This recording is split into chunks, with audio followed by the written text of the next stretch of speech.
Welcome to the Test of Time Awards. So it's a very great honour for me to have chaired the committee and to have had a chance to review some of the outstanding papers from 10, 11 and 12 years ago. So there were many highly impactful papers over that time period, but two stood out. One for the Research Track Award and the other for the Applied Data Science Track Award.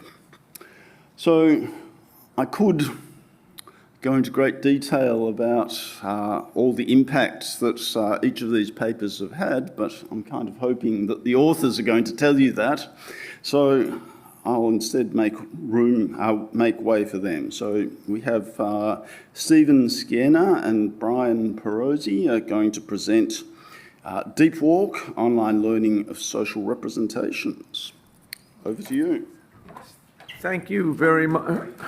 Thank you very much, and thank the committee for selecting us.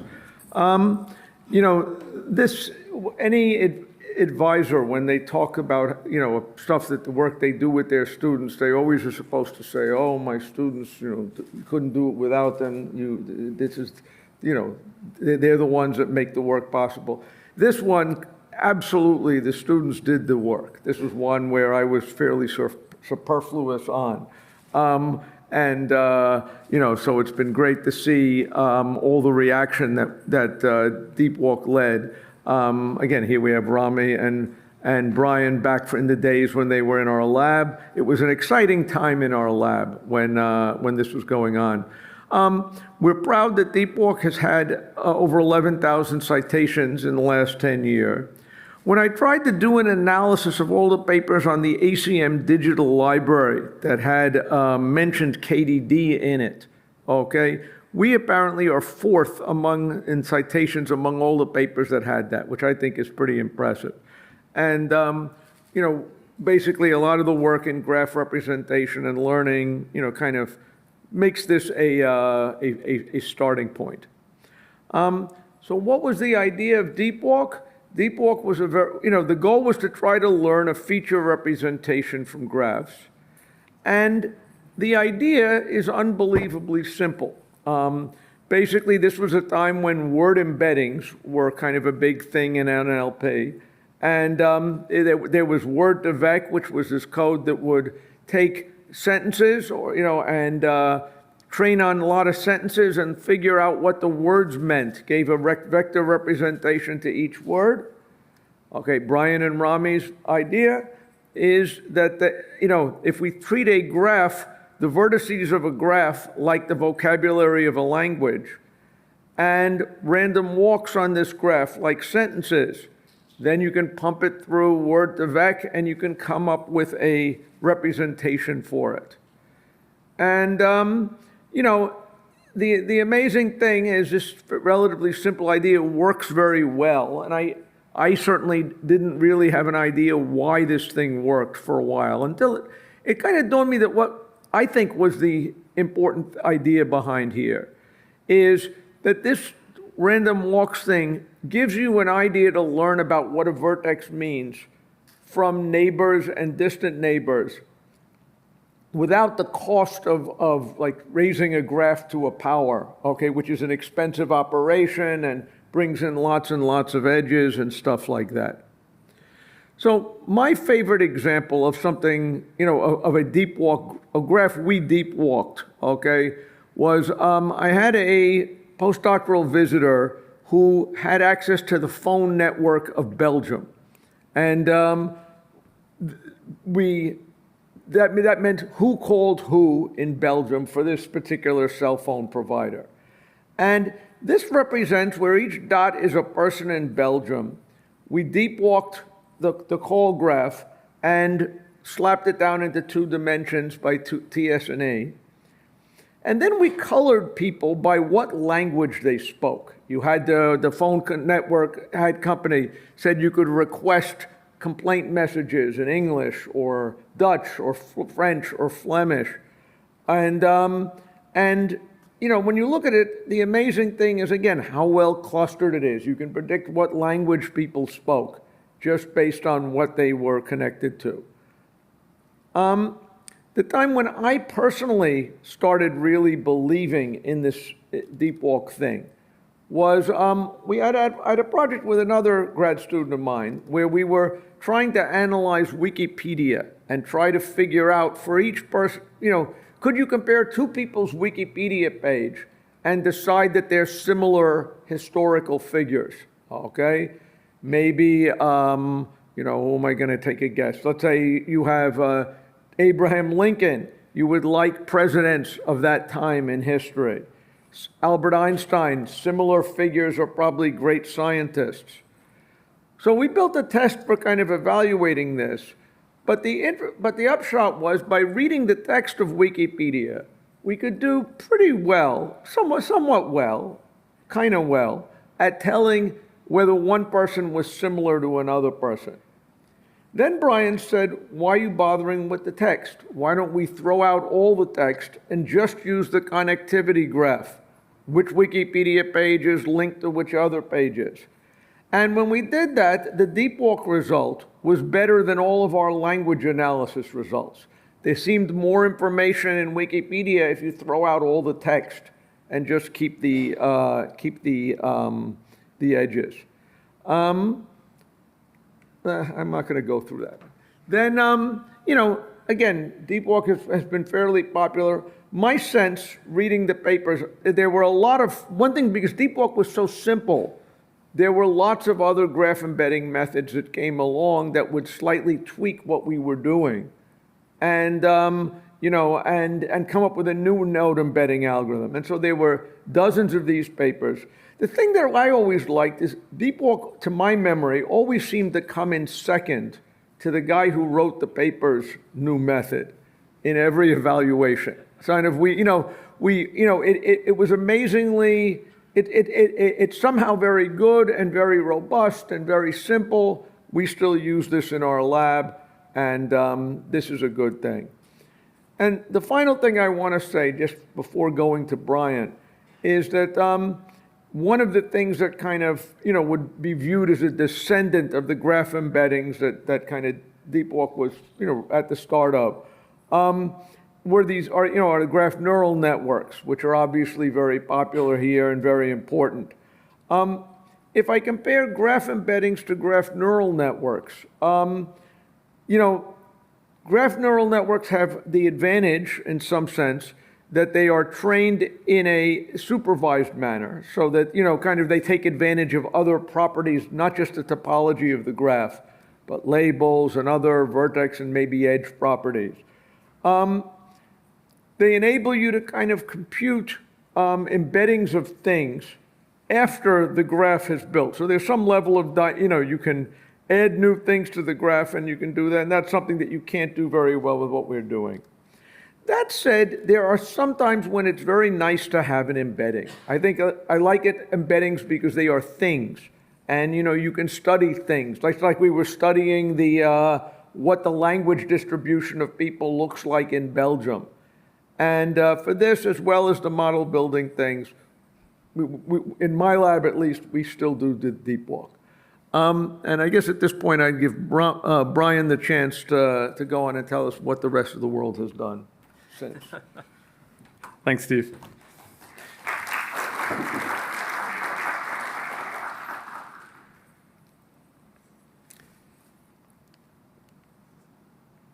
All right. So yeah, I mean, in some ways, I think Steve hit a lot of the high points already, but I wanted to kind of give my own take on it. And I guess the first thing I want to point out is that, like our, original proof of concept DeepWalk was done in a Jupyter notebook or something. It's got like 34 nodes in it. But nowadays we're still using DeepWalk, but we're embedding things with, this is like a 100 million node graph, but I mean, we go a lot larger. Actually, the hard part is not deepwalking the graph, but actually doing the t-SNE over the, to get the two-dimensional representation. So what I want to cover today is, I mean, kind of a little bit like what is DeepWalk, although we don't need to talk about that too much. Its academic legacy, kind of the industrial impact, and whether we should be talking about DeepWalk 10 years from now. So to start, what is DeepWalk? Steve covered this, right? It's just a widely used algorithm for graph representation learning. And I didn't come up with this myself. I just asked Google and then, decided that that was the right answer. Thanks the Oracle Help Center. So where did DeepWalk come from? I want to take you guys on a journey, right? Like we're going to go through time. That's what it looked like in 2013. There's Stony, Brook, and we're going to go right through that portal. Neural networks are viewed with skepticism, because only a couple people are interested in them, and most of them are, I don't know, at Stanford or on the West Coast or something. And your advisors heard about neural networks in the 80s, and they didn't really work that well then, so why should they work now? It's the same words. It's understandable, right? And a lot of advisors had this opinion. And feature engineering, it's best done by hand, so you understand like what the features are.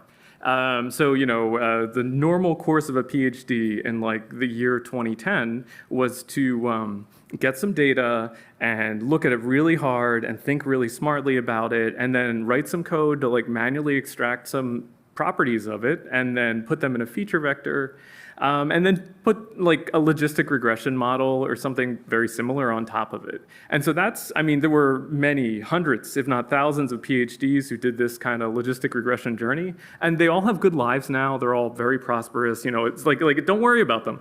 But it wasn't mentally satisfying, right? So there were hints at the time that things could be done better. There was this NLP from scratch paper that we found to be like kind of very inspirational. And the idea there was you could learn one word embedding that you could do multiple tasks with for natural language processing. So this was kind of like unbelievable at the time, that you could learn one vector and then use it for like part of speech tagging and like named entity recognition and like other stuff. I know it nowadays you're like, whatever, I'll just get my like bird embedding and do it. But that was really like state of the art back then. And then you kind of had like things like ImageNet, right, where you could see like the neural network feature extractors working over images for like really amazing performance. And you're seeing people like show you a 1 pixel of the neural network that was like the cat identifier or something, right? So that you could really see the feature extractors working well. And as grad students, we really wanted to find a way to solve prediction problems for our advisor without spending so long on this annoying feature engineering, right? So we were desperate. And desperation breeds creativity. So let's get away from this world where we're looking at the adjacency matrix and we're trying to like pull these like, features out, like the degree of the node. Oh yeah, because we went back in time, I decided I'd just throw the original slides from the presentation there, because like this is how ugly all slides were 10 years ago. Thank you, PowerPoint, Bill Gates, and whoever runs Google Slides at our company. So this is the pairs of common neighbors. There were so many papers about these kinds of like different link prediction features and different manual like ways of like extracting clusters and finding similarity between nodes. And like every paper on social network analysis, which was very big in the late 2000s because of Facebook. That company's called Meta now, if you guys aren't familiar. Right. So so you'd take these features, you'd put them into a vector, and then you would run these tasks. Like you would kind of get rid of the graph part of it, but you'd get rid of it in this really manual way, and you do it different for every problem. Like Steve said, DeepWalk's idea was, hey, what if we could somehow learn this with the neural network? And because Steve just went over it, the idea is really straightforward. You take a random walks to turn the graph into a sequence, then you use sequence modeling, and then the output of the sequence modeling is something that understands local context in the graph very well.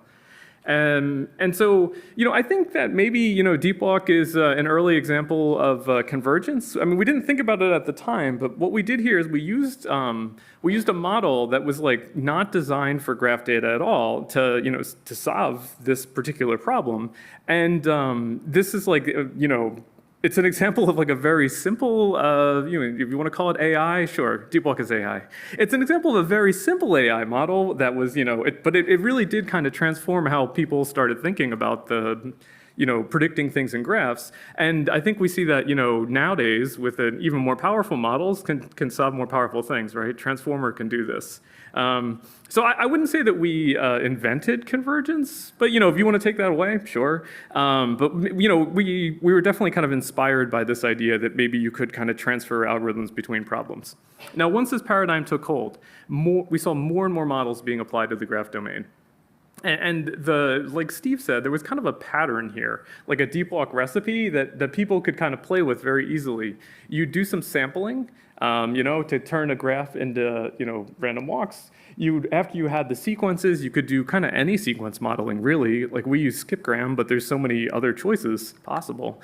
And then, the output, once you have this stuff in a latent space, you can kind of do with whatever you want with it too, right? So we looked at the node embeddings, but people also wanted embeddings of graphs and substructures and like more complicated things.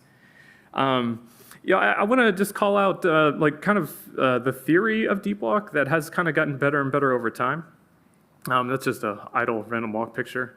So we started with like a very empirical result. We observed that it worked in the lab, and it seemed like it worked well when we did it on academic data sets, like social network prediction data sets. And then, for other stuff, like stuff our advisor wanted us to predict, it seemed like it worked for that too. Since then, there's been a much better understanding of why and how DeepWalk works. And this is some of it based on extensions of the theory for word embedding modelings, like Glove. So there's connections to kind of matrix factorization where you can think about factorizing the random walk transition matrix instead of doing the random walks manually. If you're going to look at the random walk transition matrix, you might think about the personalized PageRank matrix, and you can show that doing like a low rank approximation of the personalized PageRank matrix is pretty similar to a deep walk embedding. People have looked at the conditions under which you can learn, like what you have to have for that to happen, or the convergence bounds for community recovery. So we do know a lot more about why this works than we used to, but I would say that we still lack a total understanding of when an embedding is good and how to learn an embedding, which I actually think is kind of crazy because many people have been doing this kind of work for 10 years now, and it's still not totally solved.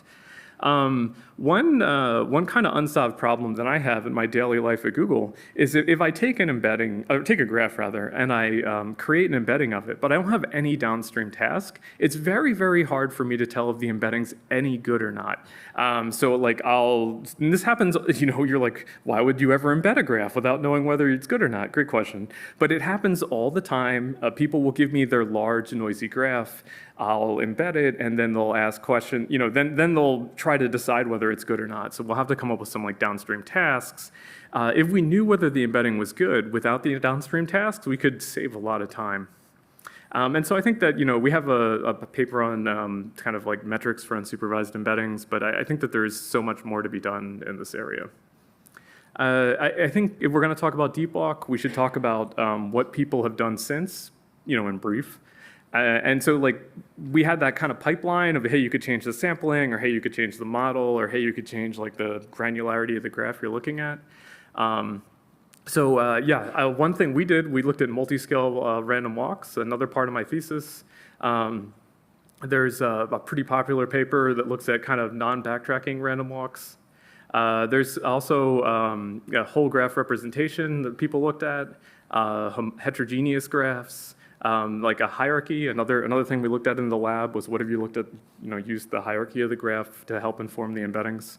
And so many more, right? There's, a ton. For anything I talk about here, there's just going to be a ton of papers.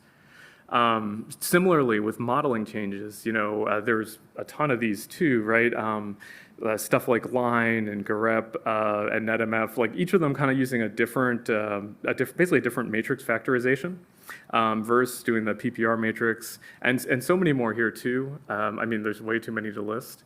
But things that our group worked on, we first kind of looked at directed graphs because we wanted to look at, graphs that were, if you had a backtracking thing inside the structure of the graph itself, you'd want to follow the edges of user behavior, or something where you going backwards in the random walk really doesn't make sense. We looked at attention and in terms of adding attention, so you could actually learn what parts of the random walk to look at to reconstruct it. We looked at using multiple representations for different nodes. We also looked at removing bias from graph embeddings, and this is kind of like I'd say an understudied area. Like there isn't a lot of work in fairness or like bias-aware graph embeddings right now. And it sort of, I think is probably pretty important, especially as we kind of put these things into recommendation algorithms, and like we're using them as features in all kinds of things, and they're useful features, but it's even more useful perhaps to control exactly what's inside the embeddings. And so that was one thing that we looked at several years ago now.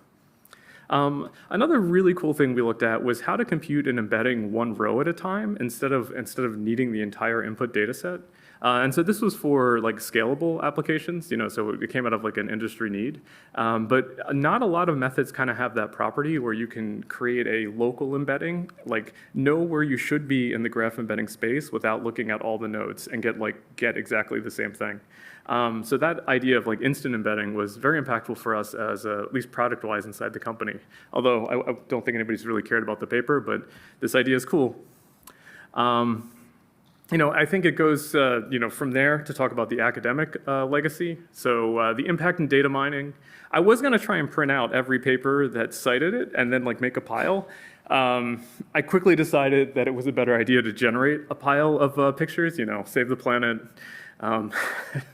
And so there were so many extensions proposed in 2015 to 2017. We had evaluation tasks that were, standardized as people figured out how to judge these methods better. Hundreds of papers were written on this topic in the 2016 to 2020 window on using kind of keywords like node embedding, network embedding, graph embedding, information network embedding. Like these are I would say the direct descendants of DeepWalk, and there's just so much. If we look at how deep walks and graph neural networks kind of interacted, there were a couple different chains in the literature. There were some kind of like, I'd call early graph embedding methods, like locally linear embedding. There were early GNN methods. Both of these, they were good in their own way, but there wasn't a lot that happened after the papers were written. I mean, LLE, there was a lot, but that was like in a different space, kind of for data visualization.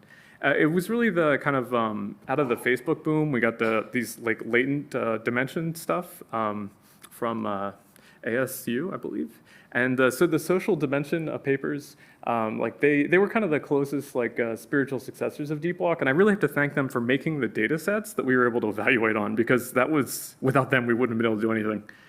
So then DeepWalk came, and we had kind of a lot of papers appear, it's just a few of them, on the kind of the graph embedding track.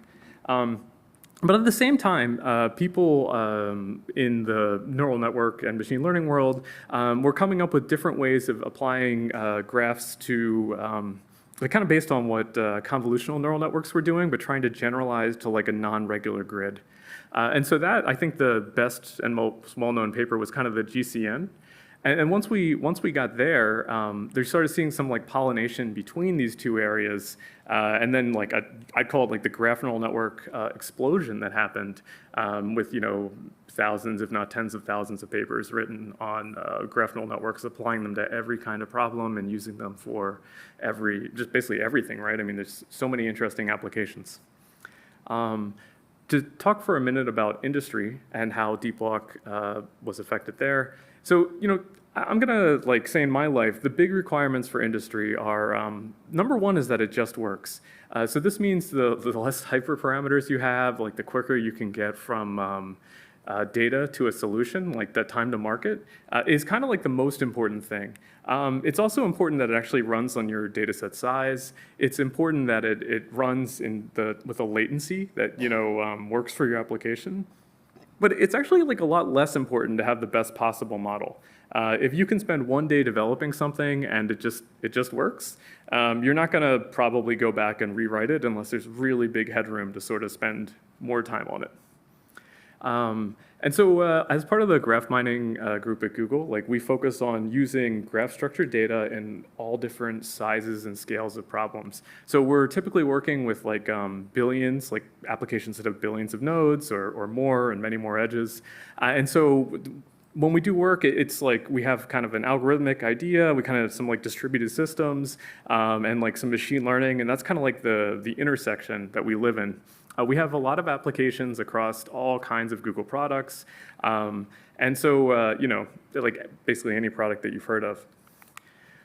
In particular, like we have a subgroup that works just on graph embeddings because they're a very important part of our toolbox. A lot of times people have graph structured data, and what they want is they want to like basically encode that and then put it into some other model so they don't have to worry about the graph anymore. And so what we've focused on over the last 8 years is like iteratively creating techniques for embedding larger and larger models and doing it in less and less time. And so that's, I mean, it's, you definitely can still find problems in this area. We had a paper on this at KDD last year, it's worth noting. So I guess, other companies, right, like places where they have one graph that they care about a lot, I think of Meta/Facebook. They also have developed large graph embedding tools that are, if not spiritually inspired by DeepWalk, directly inspired. What they'll do is, one application that they've published on, they'll use these embeddings of basically different entities in the social graph. So it's kind of like a heterogeneous setup where you have users and posts, and users are interacting with pages, or stories, I guess, if they're on Instagram. And then they'll actually look for like abusive behavior in their users using those embeddings, and that's published paper we had actually at a KDD they had at a KDD workshop in 2020. So this is, I think, another, like, you see a lot of applications like this, at Google. I think any company that has this kind of like user interaction pattern is now using embeddings. Like a few other ones that don't have as many publications out, but we know that Amazon's using GDL. They have a big group that does graph stuff. Alibaba similarly has the library. There's some interesting references on fraud detection at like Ant Financial Services, Baidu. Pinterest is really big on graph neural networks. These have really become, like, I think, the dominant force for these kinds of models and recommendation systems in like large web companies.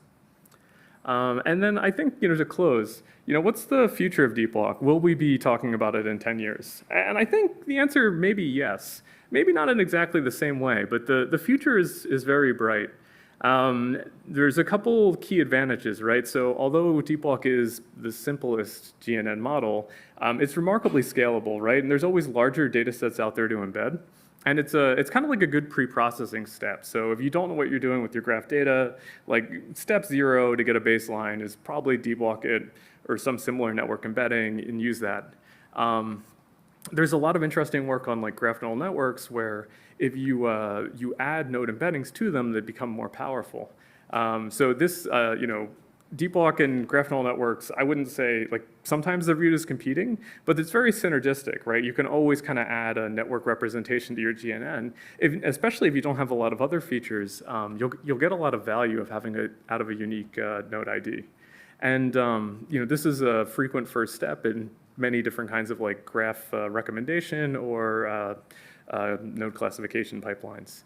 And then I think, beyond that, like an active area of work in my group is kind of the intersection of graph structure and language models. And we're looking for graph embeddings that can improve generative AI's reasoning capabilities in complex settings. So we have this draft on archive about letting your graph do the talking, and it's basically kind of injecting a graph embedding, not learned through DeepWalk, but there's no reason why it couldn't be actually. And we show that when you can stick the graph directly in the token space of the model, you can really make the graph reasoning capabilities of the model a lot better. And so that's like, things like these kinds of applications, I think are gonna be with us for a while. I really want to thank my many embedding collaborators. There's so many that I probably forgot them while kind of listing them, like mentally. I also want to thank the department at Stony Brook and all of our friends and colleagues there. Thanks for attending the talk. I post papers on LinkedIn sometimes.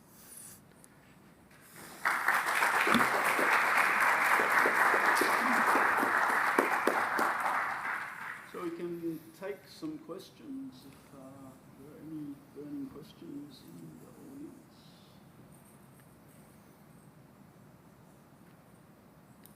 done too good a job of explaining. I think he's done a wonderful job of explaining both the approach and its significance. I think it's worth mentioning, we were chatting before the talk, and it was notable that the reviewers on the paper all gave it straight accept. There was no strong accept out of three reviews. So everyone thought it was solid, but not really outstanding. Well, we showed them, didn't we, folks? Those reviewers are always wrong. So I think we should all take heart from that, because we all get reviews that sometimes a bit pressing. Yeah, while we're airing grievances, the test of time talk was the best paper talk was the same time at DeepWalk. So there were more people in this room than the original DeepWalk room. It's like nice to finally have an audience to give the talk to. Thank you all. I appreciate it. Okay, so congratulations, and thanks for a wonderful presentation. Thanks, Geoff.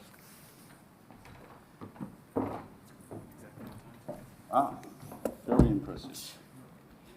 So next we have the Applied Data Science Track Test of Time Award winner, being presented by Yu Zheng. The paper is U-Air, When Urban Air Quality Inference Meets Big Data. Please join me in, again, congratulating them and welcoming them to the stage. Okay. Okay, thank you. Thanks for the recognition, and thank you for coming. This work was done when I was with Microsoft Research in 2013, and the second and third was the authors when my research interns working with me at that moment. Okay, air pollution was a global concern over 10 years ago. At that moment, the real-time information of air quality is very important to the protection of people's health from the damage of air pollutants, and also to the control of air pollution. Unfortunately, there are insufficient air quality monitoring stations that have been built in a city.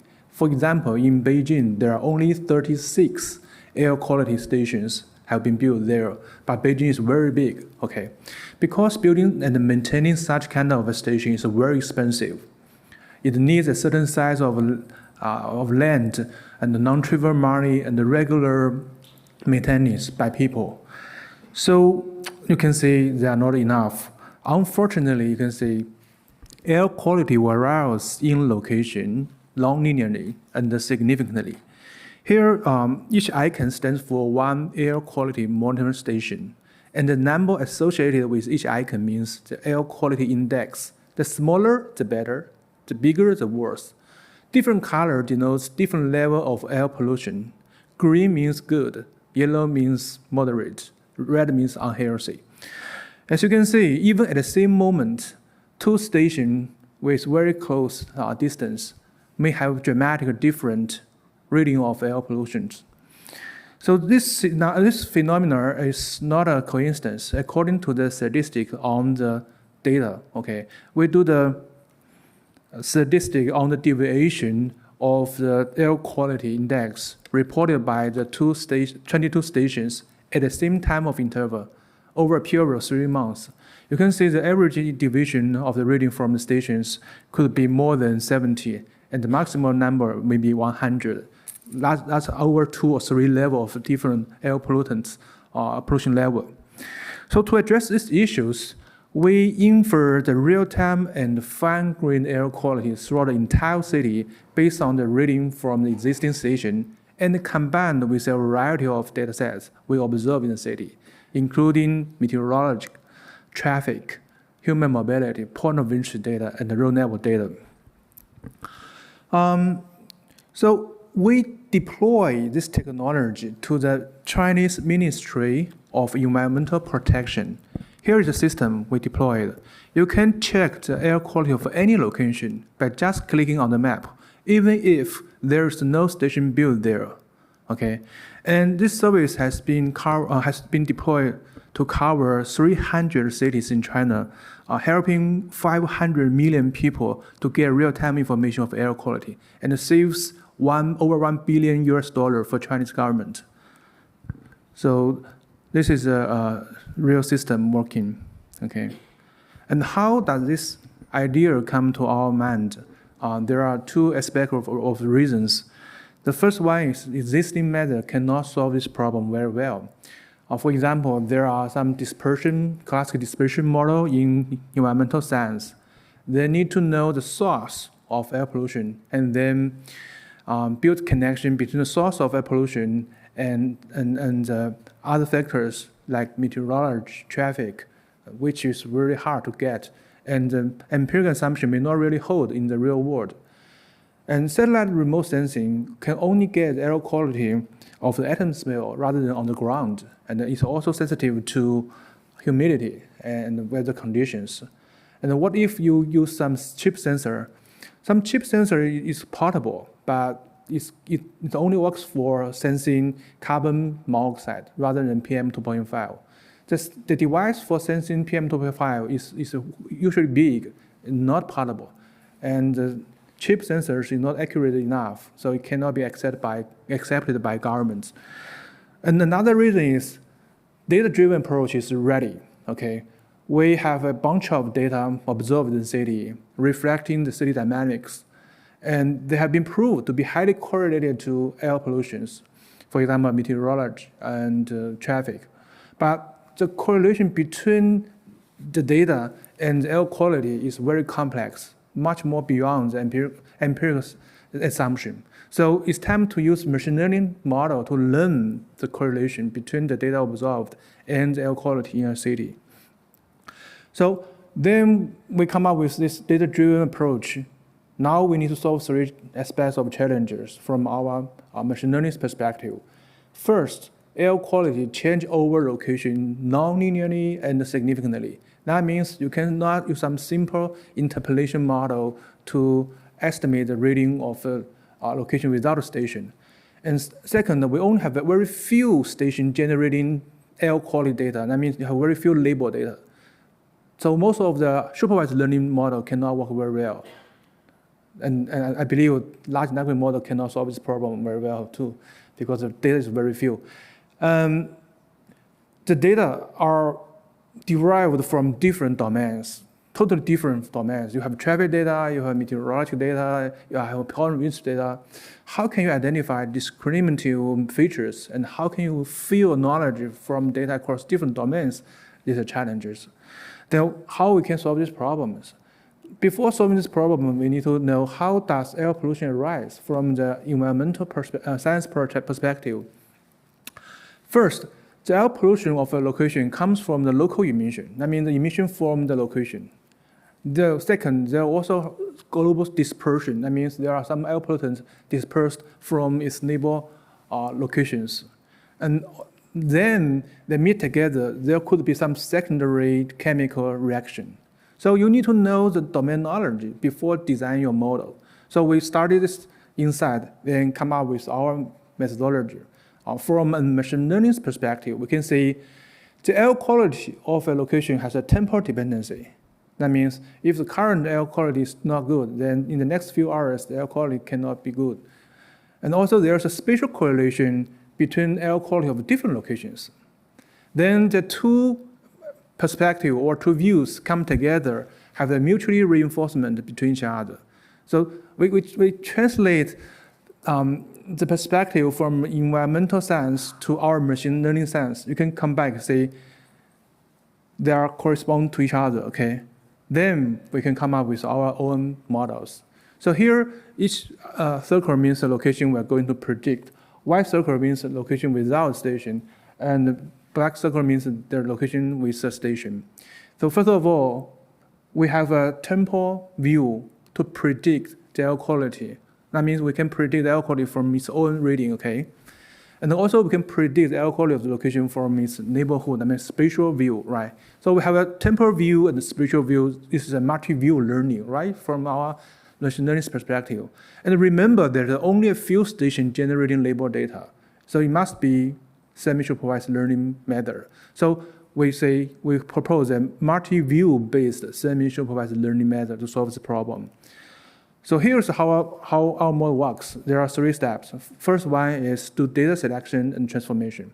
Second, do feature engineer. And third one, do a co-training based inference model. Oh, data selection I think is very important. So why do you seek such kind of data?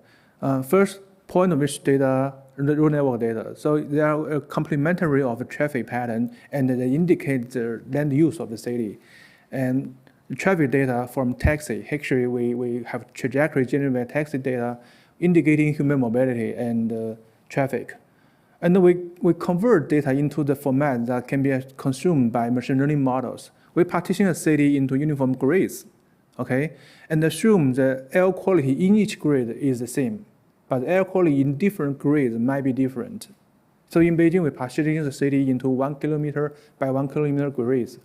So here, supposing this is a grid we're going to infer, so the air quality of this grid will be influenced by the data we observe in the grid and also the data of its 8 neighbor grids. So this is how we do the assumption. Then we extract 2 categories of features based on the data we collect in cities. So we partition the city into uniform grid. We project all of the data into the grids. For example, the project of polling observation data, and then we track pick up and drop off point from each taxi trips, and then throw the drop off and pick up and drop off points into the grids. So this is how we do data transformation. Then we do feature extraction. So there are 2 categories of features. One is spatially related features. There are points of interest feature and neural network features. So you can see we calculate the distribution of POI over different categories because we have domain knowledge. We know what kind of POIs could generate pollutions. Okay, and we also count the number of vacant places. I mean, there's no POIs. So this actually is kind of a feature describing the land use. And also we calculate the change of POI in each category over 2 years. Some POI may disappear, some POI may be newly built.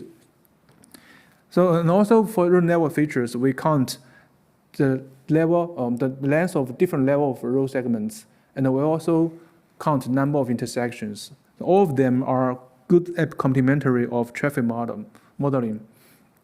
Because we cannot really get the emission from each traffic vehicles, so we can use the data to complement them. For temporary related features, there are feature extract for meteorological data from traffic feature and human mobility data. This is very interesting. Okay, you can see this is a correlation metric of features. Here, each row or each column stands for one kind of feature we extract from the data. For example, in the meteorological data, we have weather condition, wind speed, temperature, etc. Here, each plot indicates an instance we observed. It's an air quality index we observe in one stations. Green means very good. So as you can see, when the wind speed is very high, on this side is very high, so this is wind speed, we observe more green pollutes. That means when wind speed is strong, the air pollutants has been dispersed. So it makes sense. And when the humidity is higher, the air pollution is bad, okay? And also you can see the deviation of speed. So we partition a city in some uniform grid. So there are multiple levels of road segments located in a grid. We calculate the travel speed of each vehicles traveling on the road segment and calculate the deviation between the travel speed. So it's interesting discovery. You can see when the deviation of the travel speed is higher, the air quality tends to be good. Some people might think this is wrong, but actually this is correct. So that means without a traffic congestion, people may travel with very different speed on different level of road segment. You can drive very fast on highway. You must drive very slow on local streets. But if there is a traffic congestion, everyone has to drive in with a very low speed. Then the deviation between the speed is small. Okay. So when the deviation is high, you can say the air quality tends to be good. Okay. So we know everything we use is is related, okay, then come up to the model. We come up with a co-training-based model, which is comprised of two classifiers. One is a spatial classifier, taking into account the feature, spatially related feature, extracted from point matrix data and the row level data to encode the spatial correlation of air quality between different locations and model the global dispersion of air pollutions.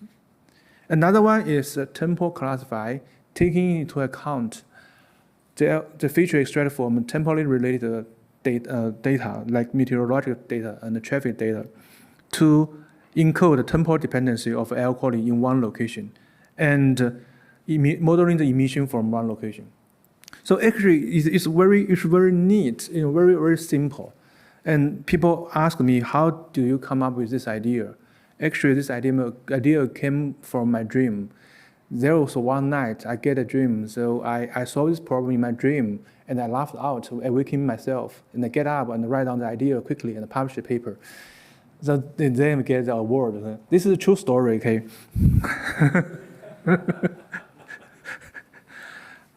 So the idea is very simple. It's not necessary to introduce each of them. The temporal classifier is based on the conditional random field, with each hidden node denotes the air quality of a location, and the white circle denotes the feature we extract in each timestamp. Okay, and for the spatial classifier, it's comprised of two parts for data feature generation and for classifier. Here is very I think we need to mention this idea, okay? Because the spatial features are static, if you throw them directly into a machine learning model, you will learn nothing, okay? So here is how we do. We pair the location we are going to predict with three stations we have readings. We calculate the difference between their spatial features. For example, calculate the Pearson correlation between the distribution of POI in that location and the distribution of POI in this location. We calculate the difference between the spatial features. And through the difference, compared with the air quality of the reading from the existing station to predict the air quality of that location. We do such kind of pairized training multiple times to learn the difference of spatial features and send them to the models, okay? Okay, how is the work is training? It's a very, very simple idea. We train this model with label data separately, and then use the tool classifier to predict the unlabeled data separately. And then we bring back the predict instance with very high confidence and bring them back to the training set, okay? We do them separately until all the unlabeled data has been used out, or the prediction efficiency does not improve anymore. Okay, in the inference process, we extract feature from each instance and throw them into two classifiers separately and find the level of air pollutants with a probability production maximization. So this is very simple idea. Okay? We evaluate our model with the data from 4 cities. At that moment, we don't have 4 cities. And the amazing thing is we get an improvement on accuracy of over 20% beyond classic dispersion model. So this has been used for over 30 years in environmental science. They have been in a bottleneck for over 30 years, and this new technology has made a breakthrough of the bottleneck and bring over 20% improvement on them. And this is not the end of the story. And later on, the Environmental Protection, Ministry of Environmental Protection asked us, if you can do forecast rather than real-time prediction of undeployed location. So here, the next step, we do air quality forecast for each station over the next 48 hours.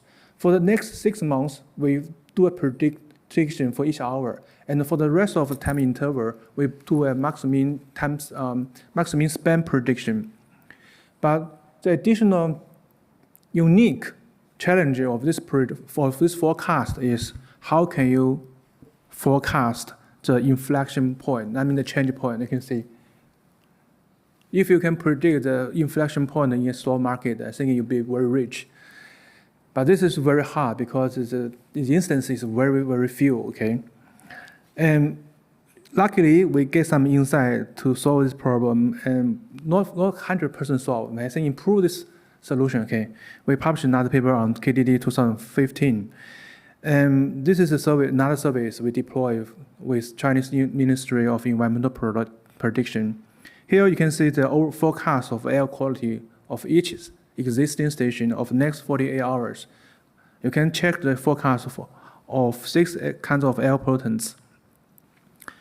The overall accuracy is about 800, and the prediction for the inflection point is 48. Without our model, the prediction accuracy for inflection is less than 10%. But this is very important for government policy making. So if we know the air quality is going to be good tomorrow morning, so we will release the traffic control, and we can let people go outside. We can have our school started as normal, okay? And we'll save $10 billion per year for Chinese governments. So this is the original how our model looks like. We have a spatial predictor, we have a temporal predictor, and then we have a dedicated inflection point predictor. That means we predict them spatially, temporally, separately. We combine the result together, and there are some properties will trigger the prediction of the inflection point prediction. We'll generate another data and combine them together. This model works really well, based on the deep understanding of the problem we are going to solve. And then later on, 3 years later, our students come up with another paper based on the deep neural network to predict air quality. Actually, it gets some improves, but it's not that significant. Only a few percent, okay, less than 5% improvement. And the data transformation part is the same, okay. So later we influence our model, we evaluate our model based on the 10 cities, mega city in China. And we can see the improvement of the air quality based on deep neural network is about 80%. And the inflection point is 17 or 47% accurate. Without our model, it's only less than 10%, okay. And this is how our air quality looks like after 10 years of hard work fighting with air pollution. This photo was just taken 3 days before when I was leaving for this conference. We have been working with this area for over 10 years, starting from 2012, and still working on this part of research. 3 lessons to learn. First of all, we need to analyze the problem thoroughly so as to incorporate domain knowledge into our model. You can see how we design model. It's not very complex, but with the domain knowledge. Okay. And second, understand the data very well so that you can use the data generated from one domain to solve the problem in another domain. This is a very popular word recently, cross-domain knowledge fusion, or knowledge alignment, or model alignment. All of them based on the understanding of the data. If the data cannot be aligned, so you should not throw them together, okay? Third one is deploy our technology to the real world, and you will continually find new problems to solve, and you get values from the society, okay? So that's all. Thank you for your recognition, okay?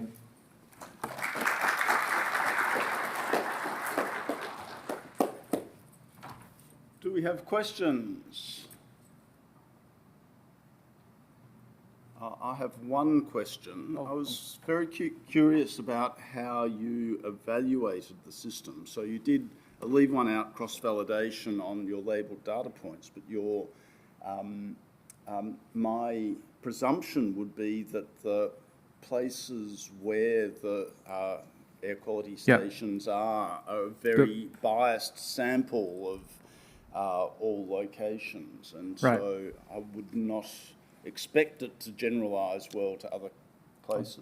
Yeah, for the first piece of work for real-time and fine-grained air quality inference, so we can remove one station. Supposing we have no idea of the reading of this place, and then we use the reading generated by this station as a ground truth to evaluate the prediction. So we do such kind of removement randomly multiple times, okay? And you do such kind of evaluation across multiple cities. So you have a bunch of ground truths to evaluate. For the second piece of research, it's easy because after you have historic data, you know what the air quality looks like, and you know you can measure your prediction against the historical data for the evaluation. Yeah. But aren't the places where the stations are located typically places where pollution is expected? So other locations will have different patterns, I would have expected. So I was wondering how you kind of evaluated how well they work, how well your predictions work in other locations. Right. This is based on the spatial predictor. Actually, why we need to pair this place with multiple set of stations? Because different stations may have different land use or distribution of POIs.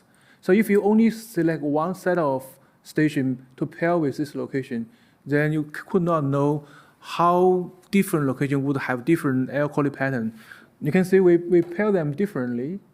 And so this is actually learn the spatial correlation of different land use, different spatial features. So we do the training based on the data from the station. We pair them into multiple sets, do thousands of training, then you learn the difference, okay? And also we have a research paper to guide the government to where to deploy a new station. So here is the tension. If you can predict the location of a place with a very high confidence, that means it's not necessary to place a new station here. If the confidence is very low, then we need to build a new station there. Oh, I forgot to add them. Actually, it's also a paper published at KDD. Yeah. So Xunping was also a co-author of that paper. Yeah. Yeah. I have a question here.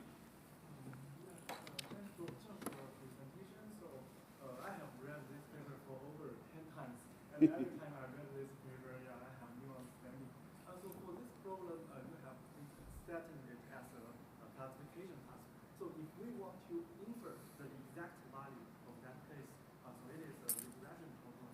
So if we want to leverage central machine learning, I think we cannot directly doing the product between the probability of that equations, right? So do you have any idea over it? Yeah.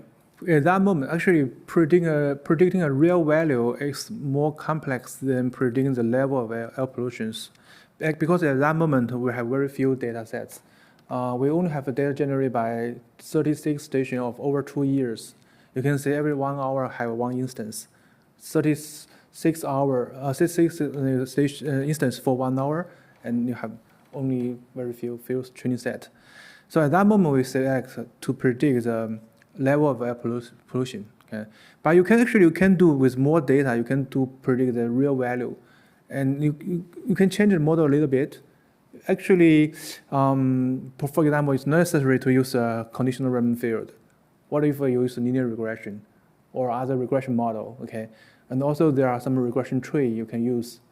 But based on the understanding of the knowledge from the domain, it's very important. Why you use this model? Why this model can solve this problem? Why can them combine together? I think this is more important than this model because today we have many advanced models. You will not use this kind of model itself, but the insight you can leverage, right? Okay. Mm. I have a medical question to the two authors, really. If the two authors of the test of time will have no interest in the paper and the problem, how would you think, would you use it, if you use DeepWalk on this problem and change the grid-wise representation to a graph-based representation, how would that actually change potentially the result, or if that's even visible at the time? And I will also ask the same question to the DeepWalk authors. If, for example, the aspects of the sparsity and dynamicity in this kind of problem actually is actually kind of intractable for the DeepWalk. So my last question. Who is first? You go first. Ryan may have smarter things to say. mean, when I'm hearing this, I'm thinking the graph here would be representing your spatial features, and that, and we would be living in a world of a relatively static graph. So we would learn that places that were next to each other were next to each other, or that places that were, so it's, it seems to me that this is more a geographic, it makes sense that you were thinking of this in terms of geographic regions and stuff like that. So it's not clear we needed to talk to each other back then, but.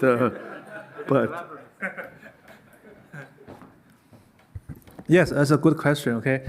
Of course, we can use graph embedding and graph, because neural network is kind of graph. And if you treat each station as a node, you can build connection between different nodes, okay? It's also a graph. It's also a dynamic graph, spatial temporal graph. In our area, it's actually called spatial temporal graph. I think it's a new topic we can do in recent years. How can we encode the spatial temporal data while preserving its spatial temporal properties? If we throw them, for example, if we simply throw a neural network into a graph embedding model, the spatial property and temporal property will be lost. That means the two nodes in geographic space that are close to each other may not be close to each other after you do embedding. So how you can ensure the geospatial distance after doing the encoding is, I think, a new research topic you can do. And how you can, second topic is how we can combine spatial temporal data with text image data. They're totally different multimodality data from different domains. So my answer is do knowledge alignment. So if you know there's some point you can find the alignment on the knowledge level, so you can combine the three different kinds of modality data together. For instance, if you know someone lives in a place, you might have three different types of data observed in the real world. One is you have some image or video shots he taken around his home, okay? Or he posts some tweets on Twitter, you can see some tweets. This is the first type of modality data.